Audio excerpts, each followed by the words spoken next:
My name is David Lopez, and I'm just an average office worker. My life is pretty mundane. I go back and forth between work and home every day without anything exciting to talk about. Initially, I had dreams of advancing in my career. But my personality isn't suited for strategic moves, so I often end up with tasks that no one else wants. My inability to refuse assignments works against me. Despite working hard, I remain a regular employee without any notable title. There was a time when I was much happier and smiled more. I married my girlfriend, whom I had been dating since I started working. We had a joyful marriage that motivated me to excel in my job. However, as the years passed, my wife became frustrated with my lack of results at work. She often expressed her irritation, saying, "I'm sorry, I'm doing my best."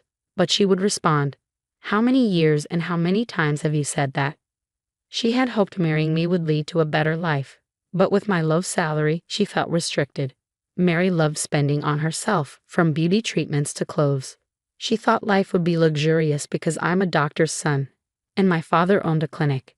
However, my father, much like me, had a similar personality. He often charged patients minimal fees and provided care without profit, especially for those struggling financially. He believed people would repay when they could, saying, "Money can't be made if you're not alive." Despite coming from a family of doctors, we never lived a wealthy life.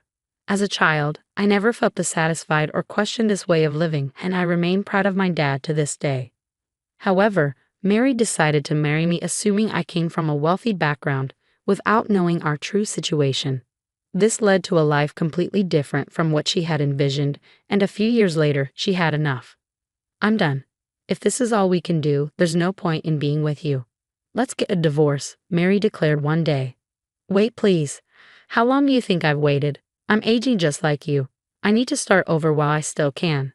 I definitely don't want to be a low-income wife like you for the rest of my life," she added harshly, leaving behind only divorce papers. I was angry at myself for not recognizing Mary's true nature and for not being able to prove her wrong with my job performance.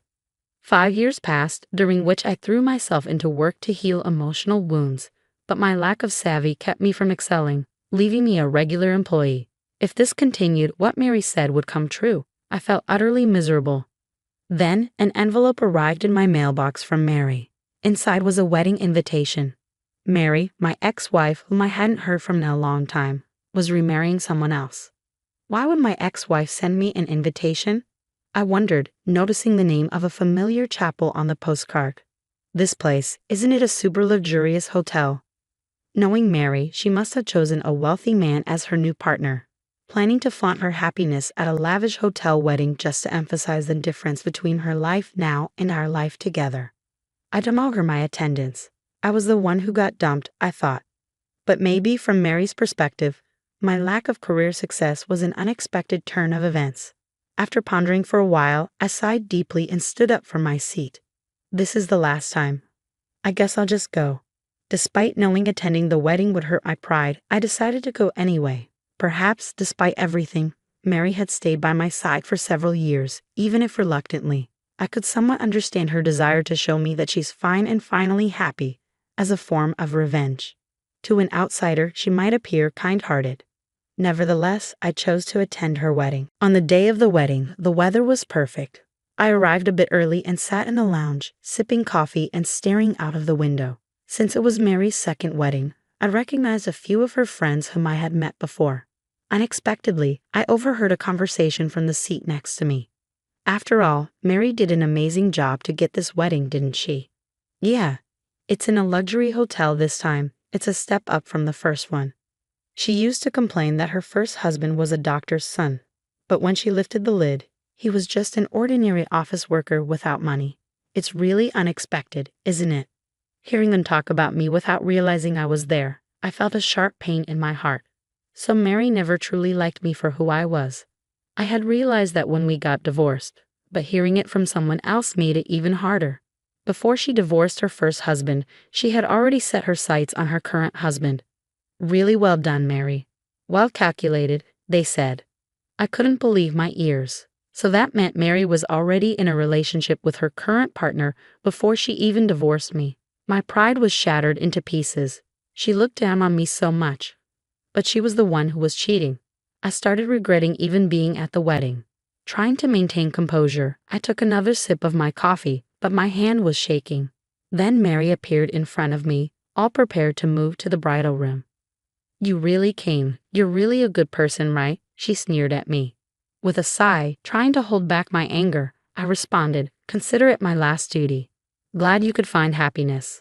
I forced a smile, not liking my own attitude. Mary continued to belittle me. "Isn't it wonderful? It's incomparable to the time with you. Here's a share of happiness for the poor bachelor. Be grateful, will you?" She laughed sarcastically. Just then, a refreshing-looking man spoke to her from behind.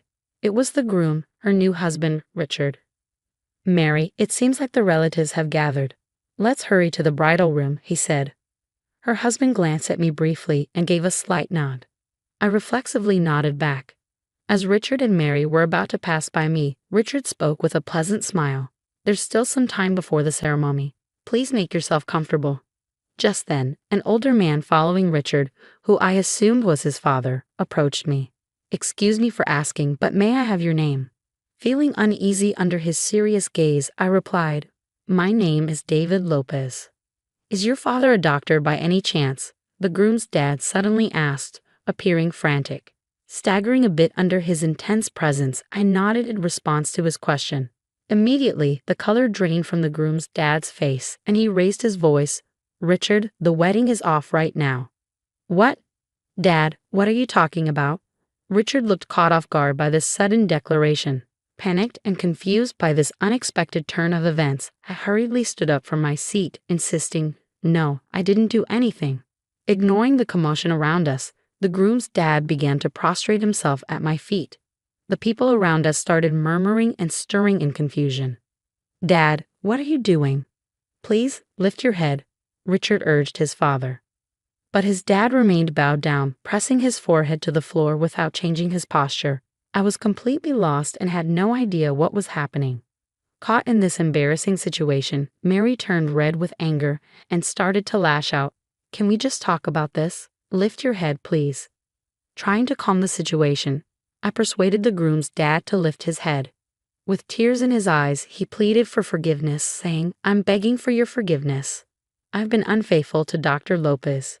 It seemed that Charles, the groom's dad, had some past connection with my dad, and this connection was crucial to understanding the truth behind the unfolding drama. I listened intently as Charles began to speak, his words hesitant yet filled with emotion.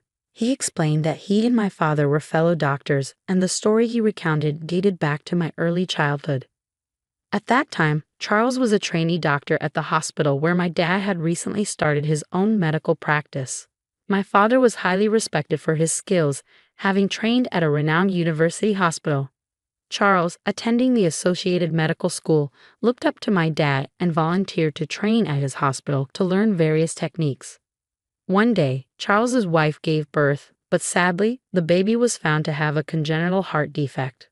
The required heart surgery was risky, and other doctors were hesitant to perform it due to low chances of survival. Desperate, Charles turned to my dad for help. My father agreed to perform the heart surgery and successfully saved the baby's life. However, the medical expenses for such a procedure were substantial, and as a trainee doctor at that time, Charles couldn't afford to pay it all at once. Tears streaming down his face, Charles bowed deeply and asked my dad if he could repay the amount in installments. My dad simply laughed and shook his head, saying, "Someday, when you become a great doctor and have the means, come back and repay me. I guarantee you'll definitely become a great doctor." After this incident, Charles was sent abroad to study medicine and didn't return for several years. However, he never forgot his promise to my dad and continued to save money for the repayment. As Charles shared this story with tears in his eyes, it became clear why he was so deeply affected upon learning my identity. His heartfelt commitment to fulfilling his debt to my father showed the profound impact my dad had on his life and career. As Charles continued his story, he explained that upon returning to the United States, he discovered that my dad's hospital had closed down, and their contact information had changed, leading to a loss of touch between them. The weight of being unable to repay the debt had burdened him for years, and upon seeing me at the hotel and noting my resemblance to my dad, he was overcome with emotion. "I'm truly sorry. Please, I'm begging you, Let me meet your dad in person and apologize to him, Charles pleaded, his emotions intense. Feeling Charles's deep sincerity, I responded calmly, "That sounds just like something my dad would do. But my dad has already passed away." Upon hearing this news, Charles stood there in shock. "No way, he passed away from cancer just like that, 3 years ago," he said, his voice filled with sorrow. He went on to describe how my dad had continued working tirelessly in various clinics until the end, always putting his patients first. Overwhelmed with emotion, Charles knelt on the floor, breaking down in tears. "Dad, this isn't the place," Richard the groom said, clearly affected by the revelation. "That scar on your chest, that's proof that Dr. Lopes saved your life," Charles explained to Richard, who seemed at a loss for words. "You're able to have a wedding ceremony and be here today, all thanks to Dr. Lopes," Charles continued, bowing to me again. "I want to repay all the kindness that I couldn't repay to your dad." In that moment, I gently lifted Charles's face and extended my hand to help him stand up. "Mr. Charles, I'm really happy just remembering my dad is enough for me," I assured him. "The life my dad saved is now able to celebrate such a wonderful day like today. Being able to connect with proof of my dad's existence brings me happiness, and I'm sure my dad would be happy too." As I expressed these feelings, Charles started crying loudly again, and there were cheers and applause from the onlookers. However, Mary was the only one glaring at me with fury. As the time for the ceremony drew near, it proceeded as scheduled. I had undergone an unexpected experience, and my wounded heart had transformed into feelings of pride and brightness. Afterward, Charles insisted on repaying the medical expenses and the kindness my dad had shown. I ended up receiving a substantial amount of money that he had saved for my dad.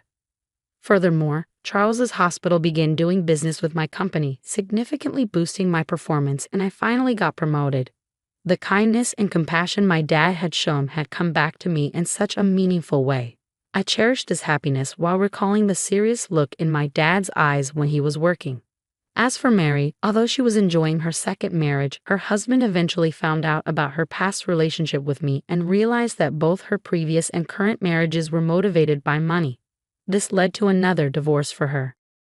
I heard about it through the grapevine, and it reminded me of the saying, "What goes around comes around." Like my dad, I live my life believing that even if something doesn't directly benefit me, it could still contribute to someone else's happiness.